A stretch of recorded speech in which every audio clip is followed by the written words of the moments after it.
ስግደት አቅጣጫ ወደ ኢየሩሳሌም ወይስ ወደ መካ?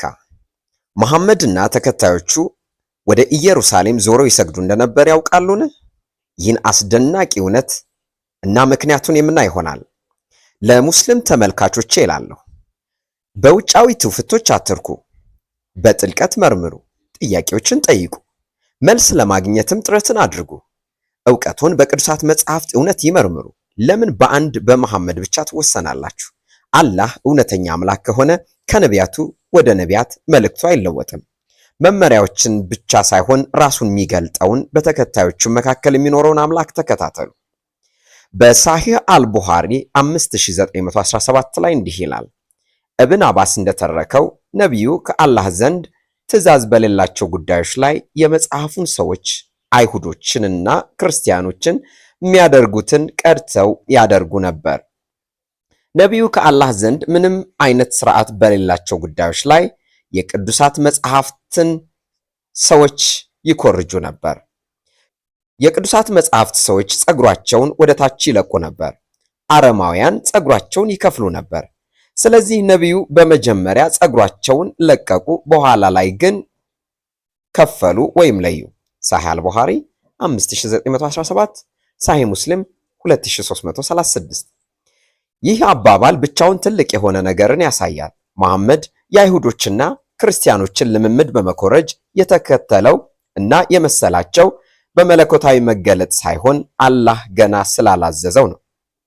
ይህም በሙከራና በስህተት ወይም ደግሞ ትራያል ኤንድ ኢረር የሃይማኖት እድገት በእስልምና እንደነበር ያሳየናል። በሌላ ሐዲስ ሳሂህ አልቡኻሪ 4492 ሙስሊሞች ቅብላ ወደ መካ ከመቀየሩ በፊት ለ16 እና ለ17 ወራት ወደ ኢየሩሳሌም ይጸልዩ እንደነበር እናነባለን። እንዲህ ይላል። አልበራ እንደተረከው ለ16 ወይም 17 ወራት ያህል ወደ ኢየሩሳሌም ዞረን እንሰግድ ነበር። ከዛም አላህ ፊቱን ወደ ቅብላ መካ እንዲያዞር ነገረው። ሳሂህ አልቡኻሪ 4492 ቅጽ 6። ልብ በሉ 17 ወር ማለት 1 ዓመት ከ5 ወር እንደማለት ነው። ለዚህ ሁሉ ጊዜ መሐመድም ሆነ ተከታዮቹ የሚሰግዱት ወደ ኢየሩሳሌም ዞሮ ነበር። ከዚያ በኋላ አላህ ወደ መካ ዞረህ ጸልይ ወይም ስገድ አለው። ለምን? ምክንያቱን እናውቃለን የምትሉ ኮመንት ላይ አስቀምጡልን። ምናልባት አንዳንዶቻችሁ አላህ መብቱ አይደል ወይ ወደ ፈለገበት ዞረ ጸልይ ብለው ስትሉ ይሆናል። እግዚአብሔር አይሁዶችን ወደ ኢየሩሳሌም ዞሮ እንዲጸልዩ ስነግራቸው ምክንያት አለው፣ ስነ መለኮታዊ ትርጓሜም አለው። እንዲሁ ዝም ብሎ ሕግ ስለሆነ ብቻ ሳይሆን እስራኤላውያን ገብቷቸው በዓላማ ነው ወደ ኢየሩሳሌም ዞሮ የሚጸልዩት ወይም የሚሰግዱት። ለምን ኢየሩሳሌም? ለምን ይቀየራል? በቁርአን ውስጥ ምንም አይነት ስነ መለኮታዊ ማብራሪያ የለም። አቅጣጫዎችን ለመቀየር ትእዛዝ ብቻ ነው የምናገኘው። አሁን የበለጠ አስደሳች የሚሆነው እዚህ ነው። የአይሁድ አምልኮ ማዕከል የሆነው የኢየሩሳሌም ቤተ መቅደስ በ70 ዓመተ ምህረት በሮማውያን ፈርሷል። ይህ የሆነው መሐመድ በ6ኛው ክፍለ ዘመን ከመወለዱ ከ500 ዓመታት በፊት ነው። ታዲያ መሐመድ ምን እየገለበጠ ነበር? በ7ኛው መቶ ዘመን አይሁዳውያን ቤተ መቅደሶች፣ መስዋዕቶች፣ ክህነት አልነበራቸው።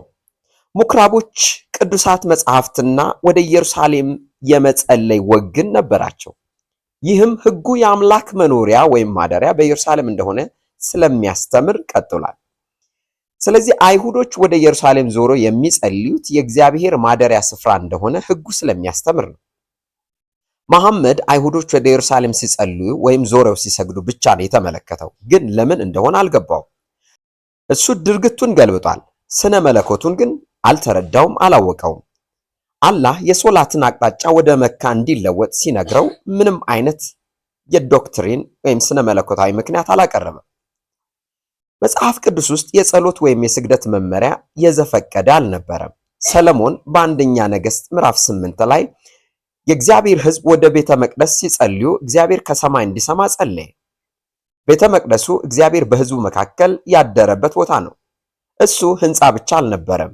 የእግዚአብሔርን መገኘት፣ ቅድስናና ከእስራኤል ጋር ያለውን የቃል ኪዳን ግንኙነት ያመለክታል። ነገር ግን በእስልምና ውስጥ እግዚአብሔር በሕዝቡ መካከል ስለመኖር ስለማደር ጽንሰ ሐሳብ የለም። ቁርአን አላህን አብሮ እንደሚኖር በመሃል እንደሚሄድ ወይም በምዕመናን መካከል እንደሚኖር አድርጎ አያቀርበውም። ይህ ለመሐመድ እንግዳ ሐሳብ ነው።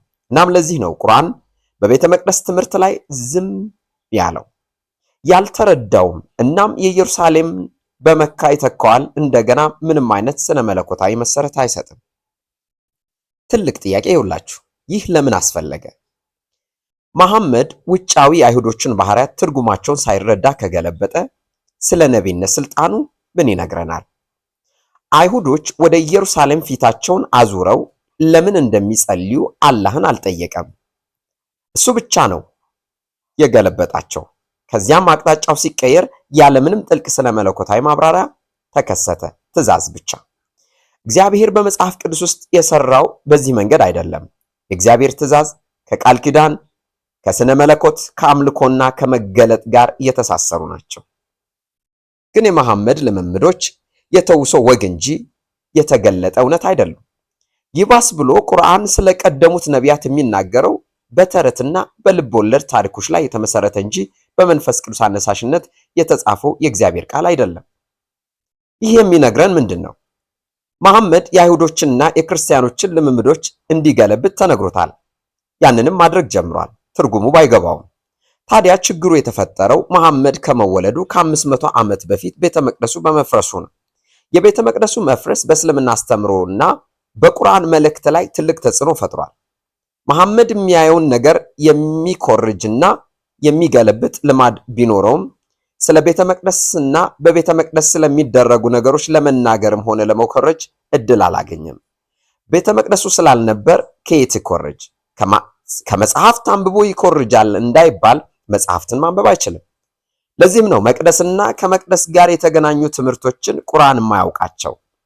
በቤተ መቅደሱ መፍረስ ሌሎች ልምምዶች ቢቀሩም ወደ ኢየሩሳሌም ዞሮ መጸለይና መስገድ ግን ያደርጉት ስለነበር ሊኮርጃት ችሏል።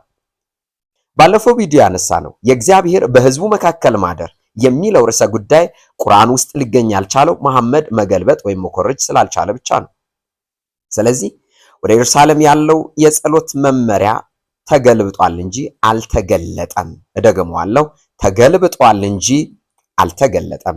ወደ መካ የተደረገው ለውጥ በዘፈቀድና ያልተገለጸ ነበር እና ከሁሉም በላይ ቁርአን የእግዚአብሔር ህላዌ ከህዝቡ ጋር ስለመኖሩ ምንም አይነት ግንዛቤ አያሳይም።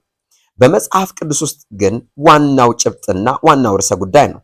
ይህ በቁርአን ተአማኒነት ላይ ከባድ ጥያቄ ይፈጥራል። ስለ ቀደሙት ነቢያትና አምልኳቸው ያለው ግንዛቤ በተረትና አለመረዳት ላይ የተመሰረተ ከሆነ እንደ መለኮታዊ መገለጥ እንዴት ልንተማመንበት እንችላለን? ሙስሊም ተመልካቾቼ አሁንም አበረታታለሁ።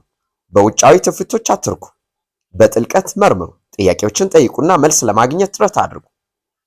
ዕውቀቶን በቅዱሳት መጻሕፍት እውነት ይመርምሩ። ለምን በአንድ በመሐመድ ብቻ ትወሰናላችሁ? አላህ እውነተኛ አምላክ ከሆነ ከነቢያት ወደ ነቢያት መልእክቱ አይለወጥም። መመሪያዎችን ብቻ ሳይሆን ራሱን የሚገልጠውን በተከታዮቹ መካከል የሚኖረውን አምላክ ተከታተሉ።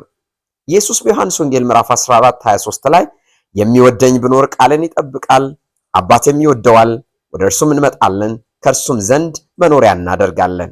ይህ የቅዱሳት መጻሕፍት አምላክ ነው፣ ራሱን የሚገልጥ አምላክ ነው። ስለተመለከቱ እናመሰግናለን።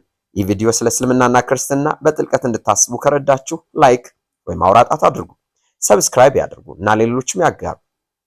ጥያቄዎችን ወይም ሐሳቦችን ከታች ባለው አስተያየት መስጥ ያስቀምጡ። እያንዳንዱ እናነባለን። ስለሚቀጥለው ጊዜ እውነትን መፈለጎን ይቀጥሉ። መልካም ቆይታ